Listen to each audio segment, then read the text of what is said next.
continue this afternoon to explore some of the depths and fullness of that little fragment in the letter to the Hebrews, chapter 12, verse 22.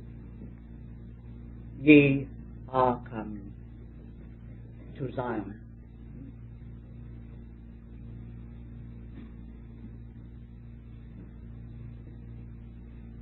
It is common knowledge that this document, called the letter to the Hebrews, marks the transition from one dispensation to another, one order, system, and economy to an entirely different.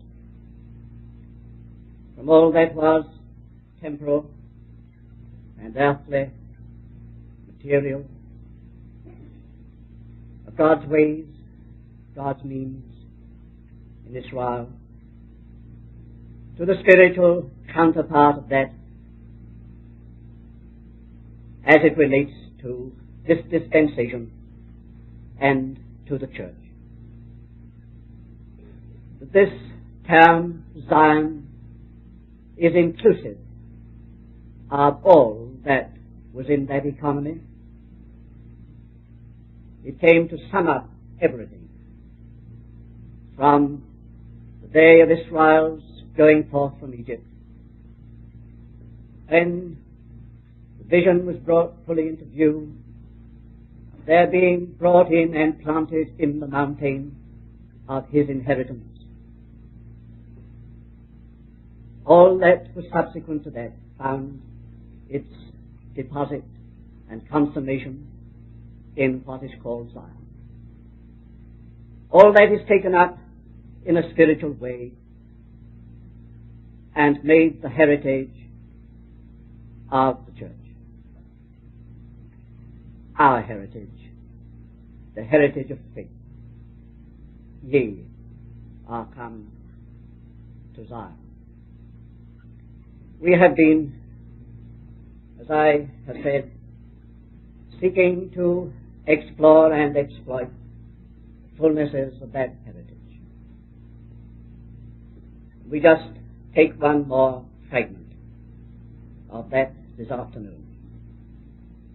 And we have, for our basic word, fragment in the 132nd Psalm, Psalm 132, verse 13. The Lord hath chosen Zion. He hath desired it for his habitation. This is my resting place forever. Here will I dwell, for I have desired it. Of all the full statement regarding Zion in that psalm, the fragment for our present occupation is, the Lord hath chosen Zion.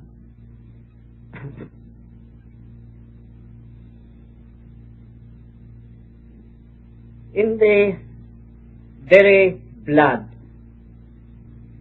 of the true Israelite is the element of selection and election.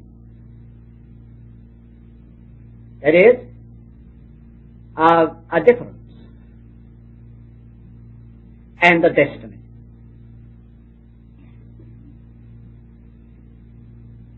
Every true Israelite has that in his blood. It is a part of his very being, of his constitution. The deepest thing in him, in his consciousness, in his very make-up, is that he is something different and that he has a particular destiny. it has become customary to refer to Israel as the chosen people, or God's chosen people.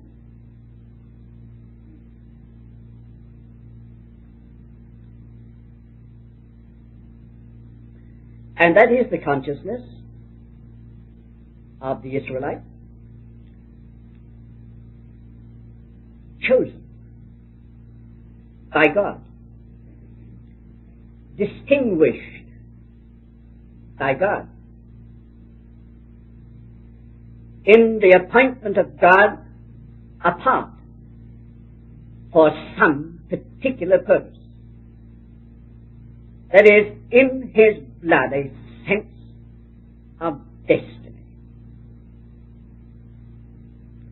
These two things go together: difference and destiny,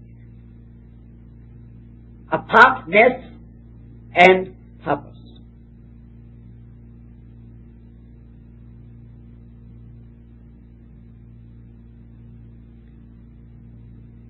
I say it's a constituent of their very being. They can't help themselves. It just comes out. You meet it. Sometimes it shows itself in arrogance, independence, superiority, and in many other ways. But there it is. They just cannot help themselves. That's how they are made. They are different. And they know it. And there's something which is bound up with that difference in the nature of purpose, destiny, which is their heritage. And this sense of destiny has always been a tremendous factor in their history, a tremendous factor in their endurance. It's been something which has enabled them to endure. And God only knows what they've had to endure. In suffering, in work, in vocation. It's been a potent factor in their survival, their very survival. When that consciousness was alive, they were in strength. When that faded, that consciousness faded, passed under some cloud of doubt and question, they lost its keenness, they were in weakness. Their strength or their weakness related to the strength or weakness of this one thing, this sense of calling, this sense of vocation, this sense of destiny. When they were in right relationship with God, that consciousness was regnant. It was the dominant element in their life. It was a powerful motive and principle. When their relationship with God was not right, then that consciousness faded and ceased to be the motive. They hung their harps upon the willow then and ceased to sing the songs of Zion. Zion, you see, contains this very element and principle and dynamic of destiny, of purpose, of calling.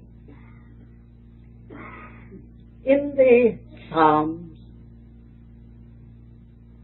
this is regnant. We have read a specimen this afternoon. This glory of Zion, this glory of Zion's calling, purpose, choosing, election, destiny, it is regnant in the Psalms.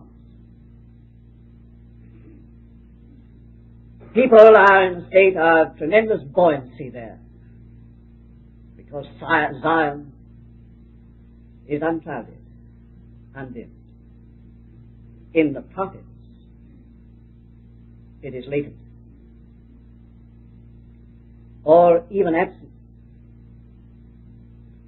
so that it became the chief vocation and purpose of the prophets to recover that very thing. And the voice of the prophets is always tuned to that one note. My servant, whom I have chosen, mine elect, in whom my soul delighteth. I have chosen him. Thou art my chosen. See, that's the note of the prophets. You look again at Isaiah 43.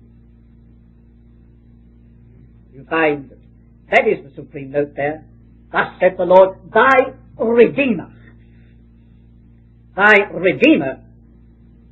And their redemption goes hand in hand with this reassurance. I have chosen thee. Well, now that all relates in that half of the Bible to the earthly people and to the earthly Zion. We hear coming back to us from this writer in the New Testament, ye are come to Zion. Not that one, but to another one. A superior, transcendent Zion. The heavenly Jerusalem. The spiritual Zion. Ye are come to Zion.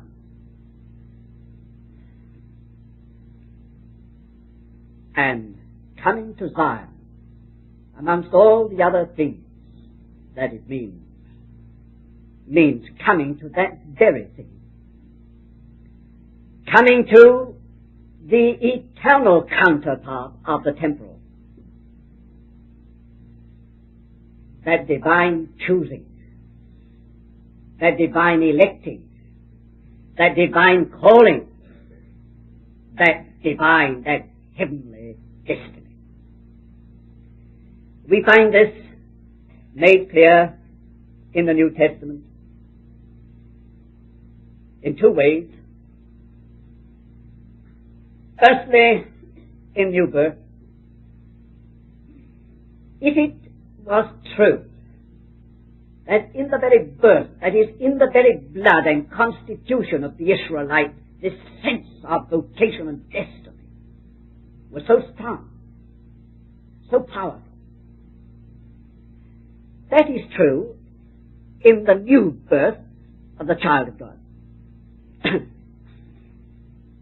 It is there as a great factor present, but in birth as a general principle. We do not define it in this way. We do not give it this kind of definition in words. But when it is put to us in this way, yes, that's just what we know. That when we were born again, we immediately became conscious of there being, after all, some purpose in our being on the earth. It was then that life took on its real meaning. Whatever we had thought and felt about life up to that time, now we become conscious of there being some meaning about life of which we were never conscious before. We just feel now we've begun to live. And now life has got a meaning, a purpose. I say that is there as a general principle in the very constitution of the new birth. It's a test as to the reality of the new birth. It's a testimony to a very great fact that somewhere behind our birth, all unknown, beyond our understanding and comprehension, there is a design. There is a purpose. We are no accident. There's a meaning. I say it's if I may use this of the spiritual, it's in our blood by new birth. That, of course, is open to your attesting. You know it's true. It is at least as potent a reality and fact in the birth of the child of God by faith as ever it was in a Jew. If your new birth has not brought that, not so that you can put it in the words, the form in which I have put it, but something that you know to be true. That life has only just begun, and purpose has only just come in, and sense of destiny has only just arisen. If that is not true of your conversion, then you've missed something. You've missed something. Because it is, I say, a blood constituent of the new generation. It's there as a general principle in new birth. And that is the meaning of being born anew. But then, the New Testament goes on to show us that a life in the Spirit, which after all is the enlargement, the fullness of the meaning of new birth.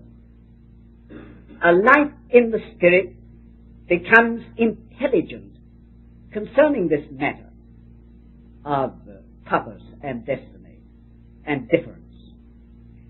Intelligent and specific.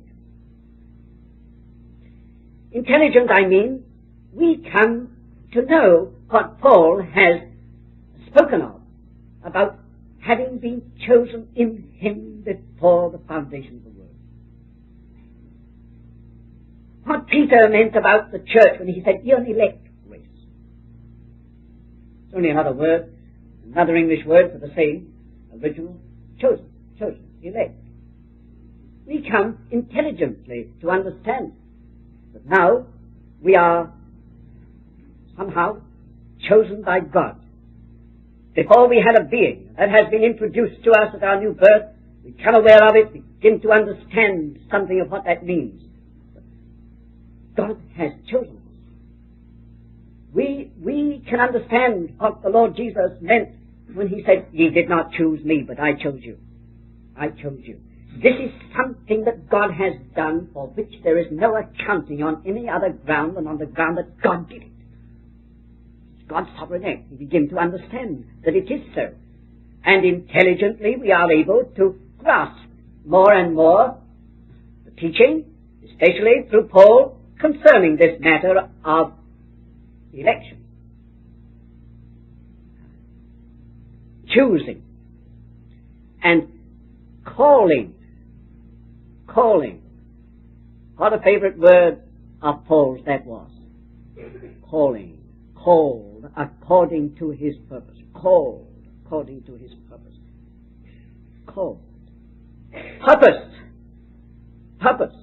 According to his purpose. The purpose of him. So on. These are great words which are all gathered into the one word, destiny. Destiny. And a life in the Spirit, mark you, means growing intelligence about that, a growing understanding of that. It is not only now the basic consciousness, but the growing understanding of what that means. And as we grow in understanding of what it means to have been chosen, to have been called according to his purpose, life takes on a great deal more fullness of meaning and value and power. It becomes something of tremendous power and potency in our lives as we grow into the understanding of it. It's a mighty motive. A mighty motive. It's the thing that also girds us for the race, the journey, and the battle. You see, this is very closely in keeping with this letter to the Hebrews. Because it is this very sense of destiny that is being spoken of in relation to men right back from Abel onward. The whole caravan, as we have called it, from Abel, Noah, Enoch, Noah, and right on. These men had in them this sense of the hand of God having come upon them with an object, for a purpose. And it was that sense of destiny which enabled them, on the one hand, to leave the world behind, its affairs and its interests, its possessions, and on the other hand, to go patiently on through the years. They were men who had seen something. They had seen something. Abraham saw my day, said the Lord Jesus. Abraham saw my day. He rejoiced to see it. They'd seen something. Abraham had seen something that this world could never give the answer to. A city and a heavenly country. No matter how much they possessed of this earth, they never answered to it. They'd seen something. Still kept them going. Moses saw something. He saw the God of Israel. And he saw the pattern of the things in the heavens. But he saw more than that. He saw more than that. What a tremendous suggestion is found in this. Accounting the reproach of Christ greater riches than that of Egypt. The reproach of Christ. He'd seen something that could never find its answer in the types and the figures and the symbols and the whole earthly representation. He had seen something heavenly. And so all these men had seen something. And that seeing was bound up with this sense of being called and of destiny. And it kept these men going. Of Moses it says he endured as seeing him who is invisible. Seen something. And he endured. He endured. They endured. And what was the power, the thing that girded them to endure, to suffer, and to die, still in faith, not having obtained? It was this something in them. It was a part of them, not something they'd taken on, something that was inborn, sense of purpose, God appointed, destiny. Yes. The letter to the Hebrews gathers that all up and says, seeing we are compassed about with so great a cloud of witness, let us run as they ran the race with patience. Let us lay aside every weight and the so easily besetting sin. That's doubt. That's unbelief, as the context shows. Lay it aside, run with patience. Girded by this same wonderful seeing, sensing, knowing. We are called. We are chosen. We are related to some tremendous destiny. But then, this becomes specific. It becomes specific. It is not just general. Zion is something that becomes very concrete in Israel. It is, so to speak, the gathering up of all that the nation means, and all that the land means, and all that the city means, and concentrating it, so to speak, at one point. It's something very concrete and concentric. So that this sense of destiny becomes not something quite general and spread over and indefinite, but something quite focused. And ye are come to Zion. this is but a repetition of something we have said more than once in the conference. This is something that is presented to faith. And something that you and I have got to recognize as being a matter which concerns us. So that while the apostle will present the truth and tell us the facts about being chosen in Christ, elect according to the foreknowledge of God the Father, and so on, while he would tell us all that, you say, look here, walk worthy of the vocation wherewith you're called. Make this something that comes into your everyday life. And it will redeem your everyday life from the ordinary, from the monotony, from the trivial.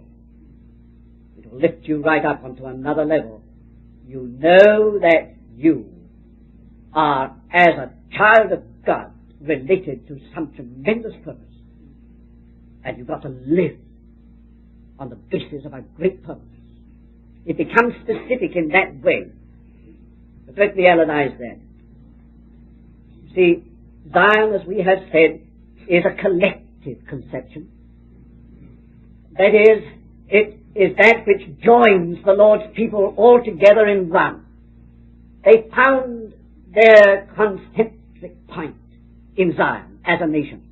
It was not Zion that was their cohesive strength, thing that brought them together. Of course, naturally and literally that was true, as they at the given times all went up to Zion. From all the tribes, they came there, and their national unity was celebrated or enjoyed. But though they had to live apart in many places, and during the intervening months they seemed to be insular, really they were not, and Zion was the testimony to and the experience of their oneness as a people. Now, that is a great factor about this whole matter of Zion where we are concerned spiritually, that it is a collective, shall I use the more familiar word, a corporate thing. And while perhaps in every, and truly in every individual Jew was this sense of election and destiny, every Jew held that relatedly. No individual Jew thought that he was the elect, and that the whole purpose of God related to him alone. He knew that what he had of that calling, that election, and that destiny was a related matter. And he found the strength of it in the relatedness. You see, it's the people, not the individuals as such. The individuals share it in their relationship with the whole people. God is after a people for a purpose and for his purpose. And you and I will have our main sense and strength of destiny and purpose in a related way. There's always a great deal of limitation and danger about individuals thinking that they are the elect and that their job is the job of all jobs, God-given. Anything like that is a breach of principle, and it will certainly lead to a dead end. We have this relatedly. That is, God's purpose is bound up with a people, his church, and that which truly represents his church. That is, which takes the true church character, the heavenly body character. Wherever that is found in representation collectively, there these things obtain. And it's in that relatedness that we shall come into our purpose in God. And we shall come into this mighty sense that God is after something. He's after something. And that we are related to that. It's relatedness, you see, that is essential to this motive, to this purpose. If we get out of the right relatedness, a right spiritual relatedness, a full spiritual relatedness with that which really is chosen of God, formed of God, called of God, in fellowship with His Son, concerning the eternal purpose that is centered in His Son. If we get out of a full and right relationship with that,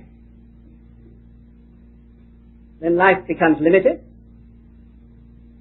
We may get off the track altogether. Weakness will set in, and it will not be long before we begin to ask the question whether after all we've been mistaken. Whether all this wonderful truth about being called and chosen really relates to us. Now you see, that's exactly what happened when Israel got away from Zion. While they were in Zion, all right, no questions, all is strength, all is life, all is fullness, things are happening. But when, through their spiritual decline, they were moved away from Zion, they were out of immediate touch with Zion, see, and became a scattered people, then big questions arose whether after all they were the elect people, whether they really were God's people, whether this was not all some wonderful, beautiful illusion, that they were called to a special purpose. The whole thing came into question. And they lost their vision. And where there is no vision, the people go to pieces. And that is only another way of putting this, where there is a loss of a sense of destiny and calling. Now Zion then means relatedness. Get away from true spiritual relatedness, and you expose yourself to terrible deprivations and losses, and perhaps to, sooner or later, the major question as to whether it is all true or not. Whether all this teaching really holds good and works. You'll find that it does hold good and it does work if you're in right relationship, in the right position. It does. And it works gloriously and it works terribly. It works for you. And it works against that which is against it.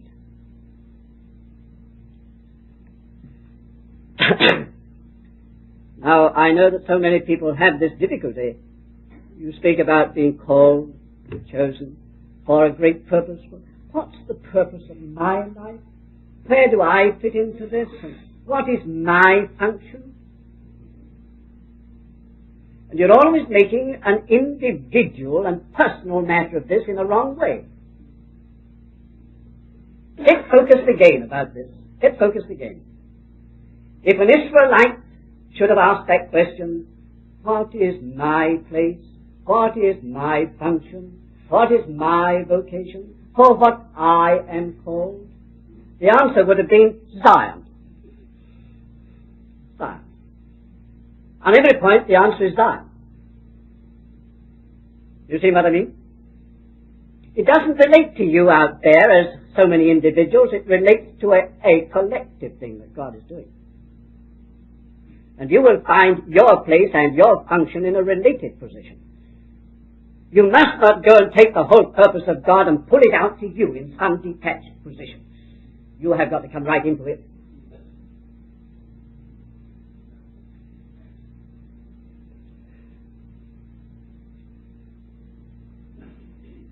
It's a tremendous factor in vocation, in fellowship, in strength, in purpose, in fellowship. And the enemy spoils the work and spoils the purpose, brings in weakness and disintegration immediately. He gets us out of fellowship. And that's why he is so concerned to do it. To do it. But listen to your own heart. Listen to your own new nature. And that's why he is so concerned to do it. To do it. But listen to your own heart. listen to your own new nature. What was it that was in every Israelite in those days when things were right? They were distributed over the land from Dan to Beersheba, from the utmost frontiers together. But this was true of them all. There was an inward gravitation towards Zion. They longed for Zion. Their thoughts were turning to Zion. If only we could get to Zion. It's difficult to wait for the day to go up to Zion. See? Their inner being was all the time gravitating in that direction. Listen, dear friends, to your new nature and disposition. Is it not a very part of you to long for the fellowship of God's people? Is that not true of us? We just must have it. Our life seems to depend upon it. The one great difficulty is when we can't have it. It's so much more difficult to live an unrelated life. Yes, in our very being there is this gravitation towards fellowship and relatedness. It's a part, you see, of the Spirit's work in us. And therefore it's a violation of our life, a violation of the Spirit, the work of the Spirit of God in us to be out of fellowship, to be unrelated, to be independent, to be what we call freelancers. You know where that phrase comes from, I suppose? It comes from the world of journalism. Freelance, literally, is one who runs about all over the place, picking up little bits here and there without any specific relationship. He's not related to any one journal. He rushes all over the place, picking up everything like that. His whole life is distributed and scattered, and there's nothing central, nothing cohesive about it. He's just a freelance. Well, he may make a living, but he may maintain an existence or make something good out of it in a way. But you can't have that sort of thing in Zion. You can't have that sort of thing in Zion. Zion means that we are bound together with the people of God wherever they are, whoever they are. Yes, the people of God because they are the people of God. Not because they belong to our society and come along our line of things, but they're the people of God. We are one with them on the basis of Christ. Mark you, if that is true, God is able to do things. God will stand by us. Well,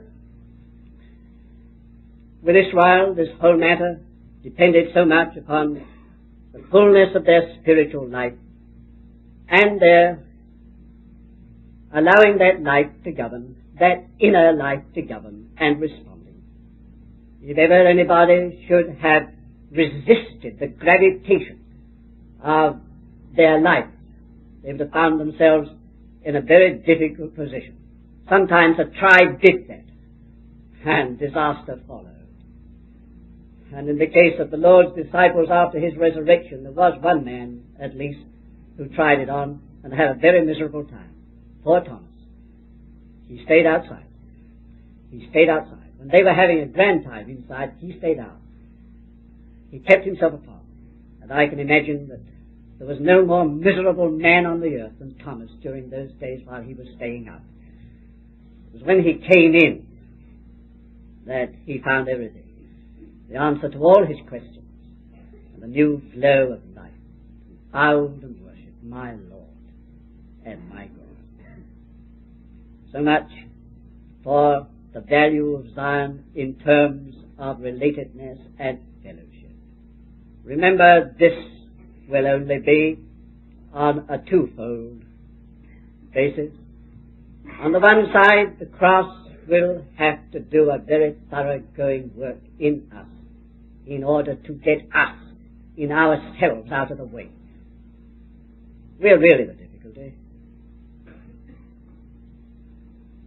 And I'll stay with that. But it is very necessary to to get ourselves, our interests, our ambitions, our fancies, our likes, our preferences, all that is just ours personally, to get it all out of the way, thoroughly crucified and buried. And on the other side, the positive side, to be entirely under the lordship of the Holy Spirit.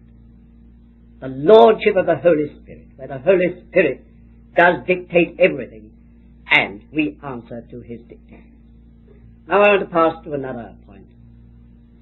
Zion was and is the motive of revival.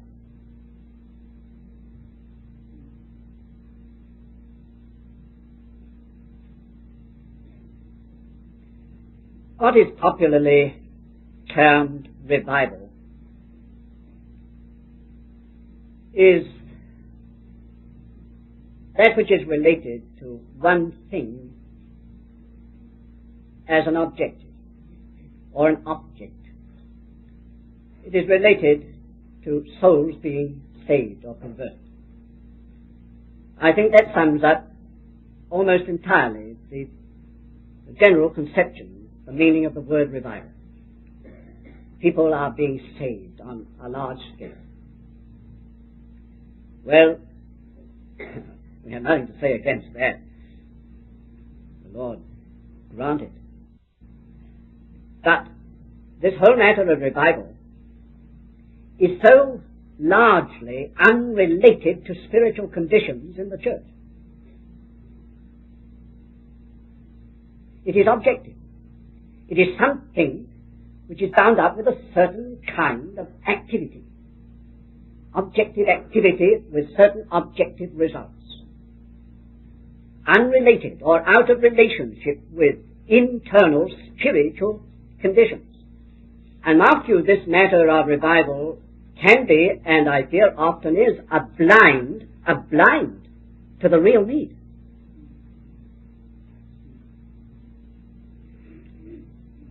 A visitation of God in grace by which many are saved is a sovereign act.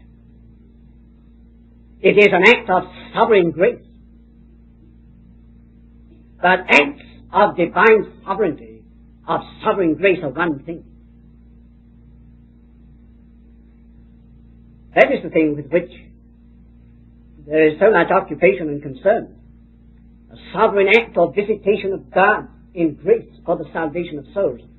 That is right, good, has been, and God grant that it may be again.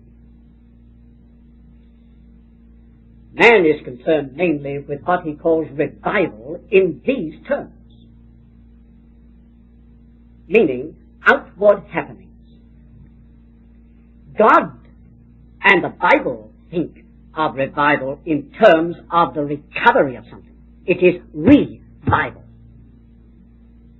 It is the recovery of something that has been lost. Now the whole of the prophetic or prophet section of the Bible was occupied with revival in that sense. The recovery of Zion. The recovery of Zion. Look through the prophets and see if that is not the burden of their message, the burden of their cry, burden of their prayer. It's all that Zion may be recovered, restored, may come again. The recovery of the glories of Zion. Zion should come into the place that it once held.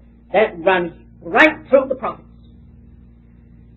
So that the prophetic ministry has to do not just with the sovereign acts of God's grace externally and objectively, but with the recovery of something in the people of God themselves. And that really is God's way of touching the nations. It was not until that was true of Israel that the nations were touched. God made that state of things internally basic and contingent for the touching of the nations. and the other will follow. Yes, the other will follow, as day follows night, spontaneously when God has in his people what he wants. You will not need to have special efforts to get souls saved. They will be quietly being saved all the time. There will be something going out that is touching lives on an ever-widening circle when God gets what he wants amongst his people. It must be. It is like that. It is spontaneous. It is inevitable. So the prophets did not cry and pray that the nations in the first place should be saved. They prayed that Israel should be saved, and then they saw that the nations would be touched. We see something of that probably this evening. But there's a statement of fact that revival from the Bible standpoint is internal before it is external. It is recovery. It is recovery. And for that, a prophetic ministry, a ministry concerning Zion is needed. See what Zion really means. Spiritual. Stands for. Heavenly aspect. To have that burden, that vision and that burden, and a ministry. That doesn't only mean a preaching ministry. It means as much a praying ministry. It means a burden on your heart. That's a ministry sometimes. It doesn't get on the platform. It's a burden on your heart which finds expression. Oh, that the Lord's people, I with them, whereas the Lord would have them be. In the full meaning of Zion. Recovery. My last word follows on that. Zion is a means to God's larger, greater end. Therefore, that which it represents, that testimony, that full testimony to the Lord Jesus in person and work, and place in the divine appointment, that as a revelation to the hearts of God's people, has to be planted in the nation. It has to be there. The strategy of God is just this, that he plants a testimony which is so according to his mind, answering to his thought, that he finds it perfectly safe to add to that. That's God's way. That's what we have in the New Testament. Just what he did. He planted a testimony in a nucleus here, and a group there. And there they lived in the good of Christ, his work, his place. And what happened? God added daily to the church those who were being saved. God added. But God must have something to which he can add with a sense of confidence. God is not going to add to our institutions. God is not just going to add to and build up our particular private interests in Christianity. God is going to add to his Son. And his Son as represented in his people. He'll add according to the measure of his Son. Believe me, this is the key. This is the key to the growth of the church. It's a remarkable thing. It's a remarkable thing, true to history, that where there is something that answers to God's thought in greater fullness, and Christ is there. Christ is the basis. And Christ is there in expression. God adds to that. God adds to that. The solution to empty churches, the problem of empty churches and all that, is along that line. It's going to be solved at all. That's the only true way of solving it. God adds when he has got that to which he can confidently add. So he must have Zion, that he may build up Zion. He's not going to build up things. He builds up Zion. And Zion is the testimony, living testimony to and expression of his Son in fullness. God plants in order to add. he plants in order that he may have a ground of argument with everything else. Remarkable.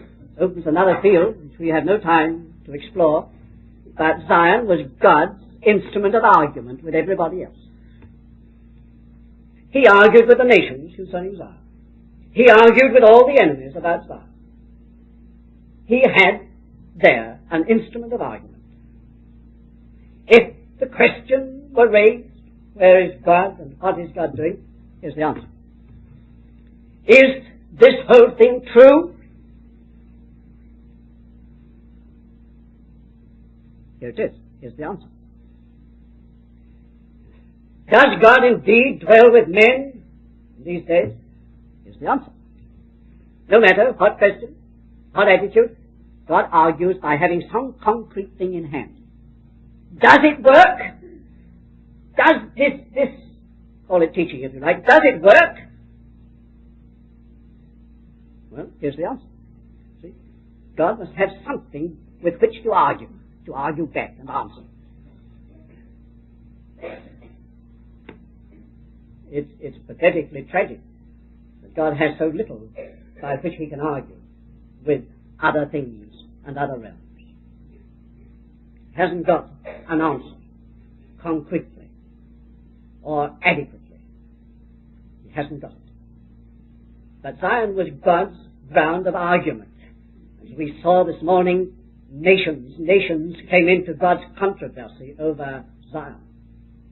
Yes, controversy. God had, said the prophet, a controversy with the nations, and it was over Zion.